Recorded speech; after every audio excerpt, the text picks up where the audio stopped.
And you mentioned there extra inflationary pressures, no doubt. Where do you expect inflation to max out at now? Well, again, that remains to be seen, but that's some of the work that the Treasury is doing, is trying to understand what this means for our peak inflation, which we had expected to be around the end of the year, and what it means for the broader costs of living. But I think Australians, unfortunately, I think they understand, because we've been through this before, that Australians will see in the supermarket aisles that when some of the best farmland best farmland in the world goes underwater, that has obvious consequences for crops and for livestock.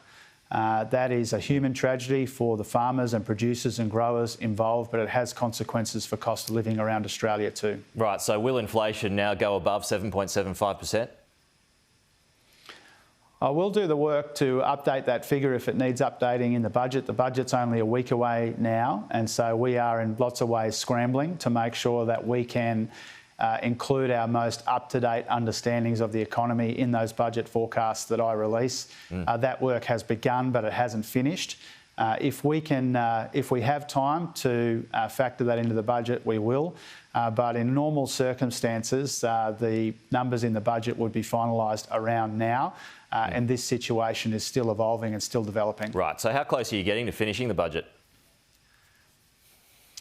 Well, through the course of this week, different parts of it get finished. You finalise the revenue figures, the economic forecasts, the policy costings, and that happens in a kind of a staged way over the course of the week. But typically it goes to the printers by the end of the week, and so you've got a pretty hard deadline, and we're working to that deadline, of course, but we've been working around the clock for some time now to put the finishing touches on the budget that I'll hand down this time next week. Just a quick one here, fishing exercise, any cost of living relief at all coming? Oh, there'll be some responsible cost of living relief in the budget in areas that you're familiar with, that we've spoken about before: childcare, medicines, cheaper TAFE fees, paid parental leave, and a plan to get wages moving again. We've had a bit to say about housing. My colleague Julie Collins is in the papers today talking about housing. So that's some combination of those areas people can expect to see.